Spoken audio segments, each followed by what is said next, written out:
président de la sous-section régionale de Thiès dans la coopérative nationale des agriculteurs, pêcheurs et éleveurs du Sénégal. Est-ce qu'on peut savoir l'objectif visé à travers l'installation de cette foire aujourd'hui? Oui, parmi les objectifs, d'abord, il y a le fait de pouvoir rassembler toutes les familles, se connaître en famille. Toutes les régions sont représentées par des délégations qui sont là, qui ne s'entendaient que par le téléphone. Et maintenant, on a pu avoir l'occasion de les rassembler aujourd'hui dans la même place. Ça, c'est un des objectifs. L'autre objectif, c'est de pouvoir montrer les produits locaux au niveau national, qui sont exploités de manière éphémère parce que les moyens ne suivent pas. Alors, on a voulu montrer quelques exemples à travers les stands qu'on a eus ici. Il y a des gens qui se sont évertués à pouvoir présenter des produits locaux et c'est important. Je crois que les principaux objectifs aujourd'hui, c'est ça. On avait l'intention aussi d'en profiter pour pouvoir faire venir les éleveurs, parce qu'on est à quelques encablures de la Tabaski. On a voulu que les gens amènent leurs moutons pour pouvoir les écouler à partir d'ici. Malheureusement, ils ne sont pas encore arrivés, mais ce n'est que partie remise, ils sont en route qui viennent. Voilà. Les moyens ne suivent pas pour ce qui est du consommé local. Donc, quel est le plaidoyer à faire? Le plaidoyer, je crois que c'est entendu par ceux qui doivent l'entendre, parce que nous, notre premier partenaire, c'est l'État. Nous, on ne peut rien faire sans l'État. Je le disais à Ndiaganyao lors de mon investiture, je disais que c'était en Wolof que je l'avais dit.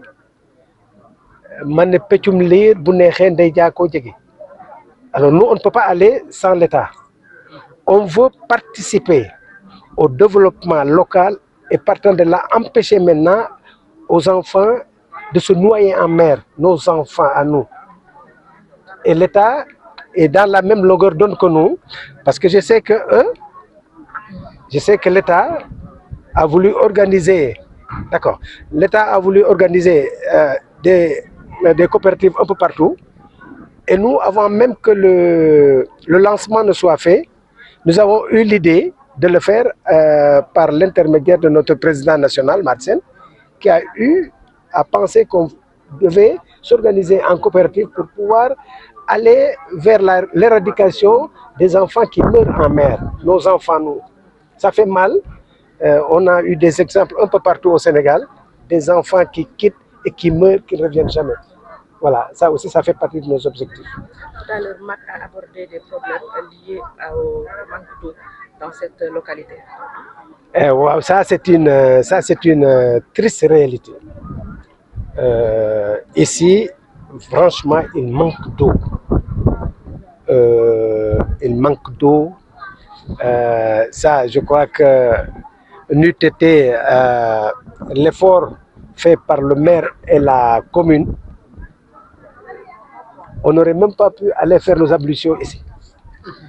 Voilà, je voulais donc dire que nous avons des difficultés vraiment à avoir de l'eau ici. Donc quand on parle des difficultés que nous avons à aller de l'avant, c'est parce que nous voulons que tout ce qui touche à l'agriculture, l'élevage et la pêche, qu'on puisse nous aider à avoir les moyens primaires pour pouvoir aller de l'avant. Voilà. Merci, c'est moi. Jërëjëf question boobu moom dama ci sawar a wax bi ngeen di ñëw gis ngeen yoon bi ngeen jaar yoon bi moom ki fi jaar ñun dañ la njëkk a mastaw ba pare suñ jógee ci yoon boobu courant bi gis nga ko en 2 jours la ñu def tous les sacrifices pour courant bi mën a duggoon ci stade bi ndox mi tamitam nekkul un problème de ndox comme xëcc mu dem rek mais un problème de conduite lañ am ici à Fissel parce que napp bi conduite bi jógee Ndiaganiao ñëw Fissel diamètre 160 la diamètre 160 boobu nag mënta ëmb 28 villages ba pression bi mën a dem dans les villages pour village yi am ndox fi may wax ak yow nii am na village boo xam ne buñ ko wax Mbuufuj 2 heures du matin la fa ndox di am ba 5 heures du matin am na benn village bu ñu wax Soop 2 heures du matin la ndox mi di ñëw ba 5 heures du matin Ndung aussi la même chose dans les deux xawul aussi la même chose kon ñun am nañu effort am nañu yoon yéene pour def des extensions mais suñ ko defee tamitam dañuy suul tuyau yi suul des millions te population duñ am ndox ñu ci lancer appel aussi le ministre de l'hydraulique parce que yàggoon nañ bind ba amoon un accord de l'OFOR qui devait soit mu defal ñu beneen conduite boo xam ne day diviser Fissel en deux réseau existant bi village yi mu jot a polariser mu yem foofu beneen réseau bi dem ci yeneen kii deuxièmement bu loolu mënta am ñu am beneen réseau boo xam ne dañ ko jumeler ak le réseau principal bi nii mais ba léegi on n'a pas de solution mais néanmoins ñu ngi renouveler encore suñu demande boobu noonu pour ñu dimbali ñu population mën a am ndox parce que ndox nekkatul loo xam ne tey dañ ko war a jéegaani mais dafa nekk loo xam ne farata la lu war a am la ci dëkk yi donc loolu tamitam vraiment ñu ngi ciy lancer le ministre de l'hydraulique mu gën a jàppale population yi nga xam ne ce sont les populations rurales population rurale nag c'est un terme boo xam ne dañ ko utiliser mais amatul foo dem rek nous sommes d'égale dignité li am Dakar moo war am Fissel moo war am feneen ak feneen kon loolu tamitam état bi war na cee mën a gën a góorgóorlu kon yow itam vraiment ñu ngi lancer appel boobu noonu parce que yow yaa ma gën a mën a gis peut-être les autorités yi nga xam ne ñoo nekk ci kaw mais leneen daal Fissel am na problème mu ndox am na problème mu courant am na problème mu yoon am jigéen ñi aussi soxla nañ des financements jeunes yi soxla nañ des financements soxla nañ des formations parce que bu ngeen gisee li fi am tey rek ngeen xam ne ñii am nañ yéene mais malheureusement compétence baa ngi fi yéene baa ngi fi mais amuñ un accompagnement bi ngeen xam ne buñ ko amee rek dañ mën a demal seen bopp donc l'autonomisation dafa ànd ak un soubassement boo xam ne état bi moo ci war a jàpp accompagner leen ba nga xam ne li nga xam ne moom la ñu xel di am ci seen activité boobu noonu dina dellusiwaat ci population yi boo xoolee léegi nii am na ku wax ne cachet kii ba tomate 1500 la doon jar jigéen ñi am ingéniosité dem ba transformer ko ba pot bi nga xam ne mën nga ci am 8 ci cachet boobu noonu muy jar 1500 kon boo xoolee benn pot boobu noonu c'est le prix de cassette boobu noonu kon gis nga yéene bi nga xam ne moom la jigéen ñi am jeunes yi am ko population yi am ko accompagnement boobu pour ci état bi jàpp. ban ngay commencé wala français. je pense que voilà asalaamaaleykum mbooloo mi maa ngi tudd Kale Wade jóge ministère de la microfinance et de l'économie sociale et solidaire bi nga xam ne si docteur Aliou Dione moom moo ko jiite ñëw fii ci Fissel ngir teewee li nga xam ne si mooy foire bu am solo boo xam ne si coopérative donc nationale des agriculteurs des pêcheurs et des éleveurs donc du Sénégal moom moo ko organisé moo ko fi woote loolu mooy suñu tànk tey ci barab bi. def nga visite stand yi sànq ban impression nga am par rapport ak organisation bi. waaw bi ma defee visite des stands nag gis naa ni dafa am benn principe bu am solo boo xam ne si nguur gi dafay wàccoo ak moom muy le principe de la territorialisation donc des politiques publiques muy principe boo xam ne si bokk na ci wareef ci état fépp foo xam ne si population nekk na fa mu fekk ko fa bi ñu ñëwee nag gis na ne liñ doon yaakaar ne boo xoolee ci dëkk yi nga xam ni dafa xaw a mën na ne penco ak Ndakaaru lañ ko daan gis fii même si c'est un peu loin par rapport à la ville capitale au capitale Dakar gis nañ ne lépp luñ doon xaar ci les grandes foires yi am fekk nañ ko fi ci wàllu exposition ci wàllu productivité ci wàllu également qualité des produits mais également ci wàllu engagement des populations pour wane li nga xam ne si mooy seen capacité territoriale loolu nag dëppoo ak li nga xam si moom lañ dénk ministère bi muy li di économie sociale et solidaire muy économie boo xam ne si li ko tax a jóg du wut koom di jëmale sa bopp maanaam une économie classique boo xam ni sa bopp nga jiital mais c'est une économie boo xam ne si c'est centré autour de l'humain naam di nga wut loo dundee muy le principe donc de la lucrativité mais c'est limité di nga wut as tuut ngir entreprise bi mën a dund waaye li tax a jóg dëgg-dëgg mooy impact social ñu gis na nag li fi ne ci ay GIE li fi ne ci ay coopératives li fi ne ci ay organisation ñoom ñëpp li ñuy produire non seulement ànd na ak qualité mais boo xoolee am na une gestion inclusive des différents membres ba boo leen laajee gis na ne daal ñi ngi produire pour dund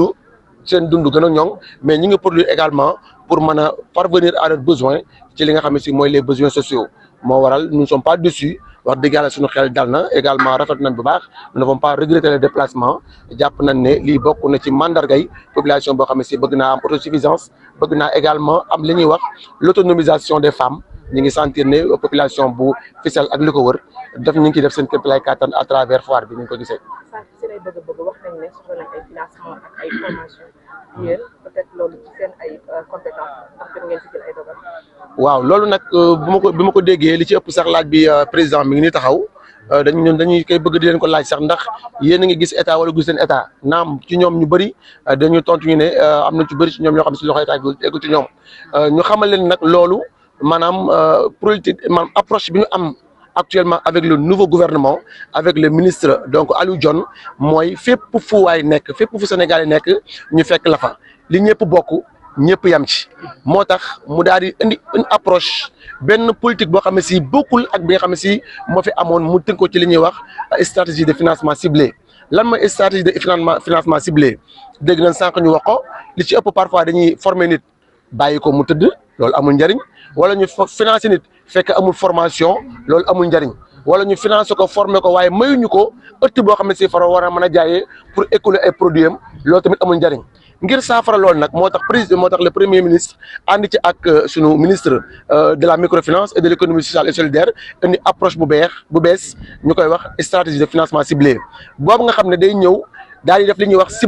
ciblé population bi lan lañ soxla bu leen ciblé ba pare daal leen di identifier kii lii la man kii lii la man kii lii la man bu paree ci loolu nag ki li ñuy ñëw soog a def li ñuy wax financement bàyyi nan ñëw rek di def financement ndax boo financé nit ki te amul métier loolu du financement waaye loolu distribution d'argent la moo waraloon ñu bëri boo leen joxee xaalis sax duñu remboursé waaye ilaa la taxoon a jóg duñ ko def kenn leb la xaalis ngir ne damay defar saabu mais boo deful ndànk da ngay ñëw fekk ko mu koy leblante seen biir waaye ilaa mu jënd ko xar ndaxte xamul nu ñu defaree saabu moo tax dañ lay former ba noppi daal lay financé suñ la financé ba pare daal lay coacher maanaam topp la ànd la gunge la ba nga xam fi ngay teg sa tànk suñ paree ca loolu nag ki la ñuy dugg ci li ñuy wax la production la productivité boo produire ba am li nga xam ne si bëgg nañ ko ci maanaam qualité bu suffisant nguur gi ànd ak yow ci wàllu recouvrement lii yëpp ay pàcc la yu bokkul suñ defee recouvrement ba pare nag ki lañ demaat ci beneen phase bu am solo muy phase u maanaam mise en réseau maanaam xam si réseau bi yëpp dañ koy occupé ba ki nga xam ne si defar na ay produits am du des si biir loxoom après ça nag am na beneen pàcc boo xam ne moom la ñuy wax la labellisation mu nekk lu am solo ndaxte bëri na ci produit yu ñu fekk yoo xam ni boo xoolee emballage bi baaxul poussière bi mi ngi dugg ci biir amul code barre amul Fra